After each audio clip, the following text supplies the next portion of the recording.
नमस्ते दोस्तों, स्वागत है आपका हमारे इस चैनल में। तो दोस्तों, आज का हमारा टॉपिक है एक ऐसा सवाल जो ऑलमोस्ट हर इंडियन के मन में आता है जब भी वो किसी फार्मेसी स्टोर पर जाता है। डॉक्टर ने हमें दवाई लिखी है 500 की, लेकिन फार्मासिस्ट बोल रहा है कि सर 50 वाली भी अवेलेबल है। तो ऐसे सिचुएशन में हमें क्या करना चाहिए? क्या हमें महंगी ब्रांडेड दवाई पर ट्रस्ट करना चाहिए या हमें सस्ती जेनेरिक पर ट्रस्ट करना चाहिए? तो दोस्तों, आज की इस वीडियो में हम इसी कंफ्यूजन को हमेशा के लिए दूर कर देंगे।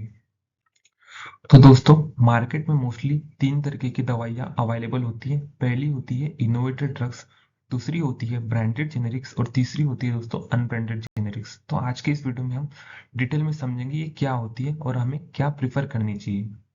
दोस्तों, इन तीन तरीके की दवाइयों को समझने से पहले हमें समझना पड़ेगा एक ड्रग की जर्नी। तो दोस्तों, एक ड्रग लैब स्केल से मार्केट में आने के लिए काफी लंबी जर्नी तय करता है, जो कि ऑलमोस्ट होती है 10 से 15 सालों की। इसी दौरान दोस्तों एक फार्मा कंपनीज को बिलियंस ऑफ डॉलर्स स्पेंड करने होते हैं उनके रिसर्च एंड डेवलपमेंट के लिए।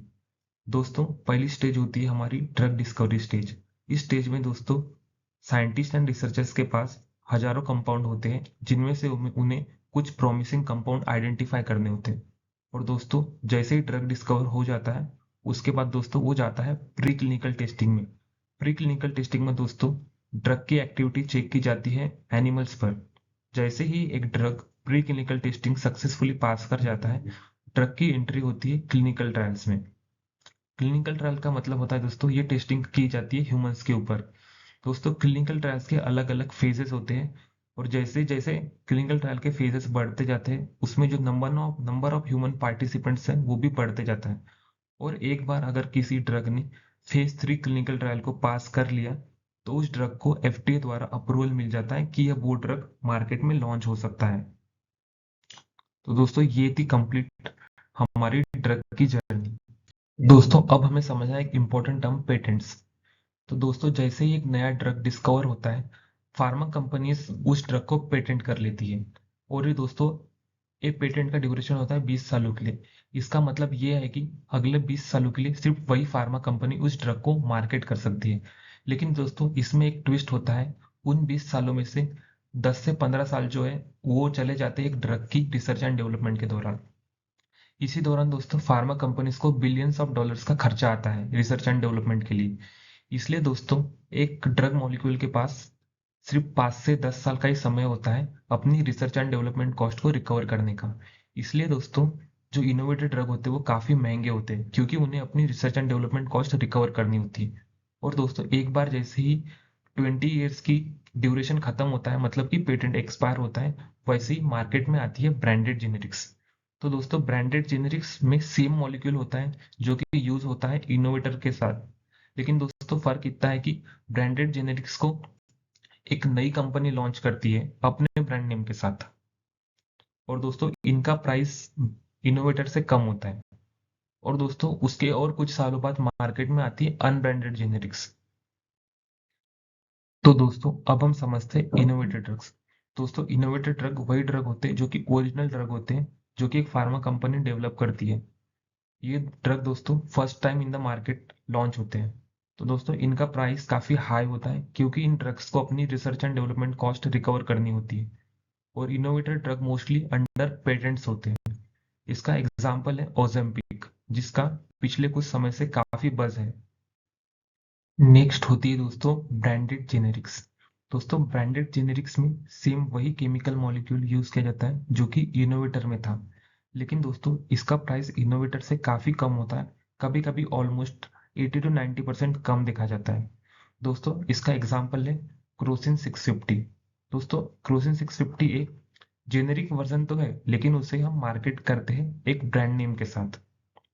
नेक्स्ट दोस्तों, नेक्स्ट होता है डोलो 500। ये भी एक एग्जांपल है, जिसमें दोस्तों डोलो 500 ये एक ब्रांड नेम है। इसलिए हम दोस्तों इन्हें हम कहते हैं ब्रांडेड जेनेरिक्स, क्योंकि ये जेनेरिक वर्जन तो है लेकिन मार्केट किया जाता है अंडर ब्रांड। दोस्तों अब नेक्स्ट आता है हमारी अनब्रांडेड जेनेरिक्स। दोस्तों अनब्रांडेड जेनेरिक्स का मार्केटिंग किसी भी ब्रांड नेम के अंदर नहीं होता। जो भी उस ड्रग का केमिकल नेम है, उसी केमिकल नेम से इस ड्रग को मार्केट किया जाता है। दोस्तों अनब्रांडेड जेनेरिक्स में भी सेम वही एक्टिव इंग्रेडिएंट यूज किया जाता है जो कि उसके ब्रांडेड वर्जन में और उसके इनोवेटर वर्जन में था। और दोस्तों इसका प्राइस काफी कम होता है क्योंकि इसे कोई भी research and development cost recover नहीं करनी होती। लेकिन दोस्तों इनकी इफिकेसी सेम होती है as compared to branded generics and innovated drugs. दोस्तों आपको इस तरीके के अनब्रांडेड जेनेरिक्स मोस्टली प्रधानमंत्री जन औषधि केंद्र में आपको देखने मिलेगी। तो दोस्तों हमने समझ लिया इनोवेटेड ड्रग्स क्या होते हैं, ब्रांडेड जेनेरिक्स क्या होती है एंड अनब्रांडेड जेनेरिक्स क्या होती है। दोस्तों क्योंकि इनोवेटेड ड्रग्स को अपना research and development cost recover करना होता है इसलिए इनका प्राइस काफी हाई होता है। देन नेक्स्ट मार्केट में आती है ब्रांडेड जेनेरिक्स जिनका प्राइस इनोवेटर से कम होता है और अनब्रांडेड से ज्यादा होता है। और दोस्तों सबसे आखिरी में आती है हमारी अनब्रांडेड जिनका प्राइस सबसे कम होता है। तो दोस्तों अब हमने समझ लिया कि generic, unbranded generics, branded generics, innovator drugs क्या होते हैं। तो दोस्तों क्या अब हमें क्या प्रिफर करना चाहिए।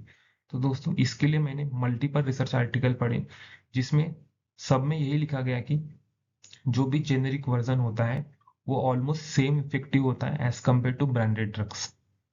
तो दोस्तों इसका मतलब यही है कि generic drugs are almost same as compared to branded drugs. तो दोस्तों अब हमने समझ लिया जेनेरिक मेडिसिन क्या होती है, ब्रांडेड मेडिसिन क्या होती है। तो दोस्तों आज का हमारा टॉपिक पे आते हैं कि हमें क्या प्रिफर करना चाहिए। तो दोस्तों हमें जेनेरिक मेडिसिन कब प्रेफर करनी चाहिए, अगर आपको कोई क्रोनिक डिसीजेस है जैसे कि ब्लड प्रेशर, डायबिटीज, इस दौरान दोस्तों आपको लाइफ लॉन्ग ये ड्रग कंज्यूम करने होते हैं। तो इस दौरान दोस्तों आप जेनेरिक मेडिसिन आपका काफी पैसा बचा सकती है। और दूसरों दूसरा केस होता है अगर आपको कोई नॉर्मल बीमारी हुई है जैसे कि सर्दी बुखार, एसिडिटी, इस दौरान भी दोस्तों आप जेनेरिक मेडिसिन को प्रिफर कर सकते हैं, इससे आपका काफी पैसा बचेगा। अब हम देखते हैं दोस्तों हमें ब्रांडेड मेडिसिन कब प्रेफर करनी चाहिए। तो दोस्तों अगर किसी मेडिसिन का जेनेरिक वर्जन अवेलेबल नहीं है तो आपको ब्रांड पे ही, जो भी ब्रांडेड दवाई है उसी पे ही आपको स्टे करना पड़ेगा।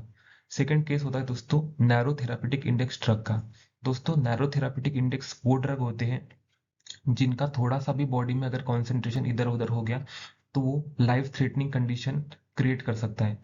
ये ड्रग मोस्टली दोस्तों एपिलेप्सी के दौरान, ब्लड थिनर्स, इन कंडीशन में दिए जाते हैं। तो दोस्तों जो नैरो थेरापेटिक इंडेक्स ड्रग है आपको उन्हें स्विच नहीं करना है जेनेरिक्स के साथ। लेकिन दोस्तों हमेशा अपने डॉक्टर से कंसल्ट करके ही आप मेडिसिन प्रीफर करें। तो दोस्तों आज के इस वीडियो में हमने समझ लिया इनोवेटेड ड्रग क्या होते हैं, ब्रांडेड जेनेरिक्स क्या होती है एंड अनब्रांडेड जेनेरिक्स क्या होती है। अगर दोस्तों आपको ये वीडियो अच्छा लगे तो प्लीज लाइक करें, शेयर करें और सब्सक्राइब करें। और दोस्तों शेयर करें इस वीडियो को अपने उन सभी फैमिली मेंबर्स एंड फ्रेंड्स के साथ जिन्हें इसकी जरूरत है। तब तक के लिए स्टे हेल्दी, स्टे सेफ।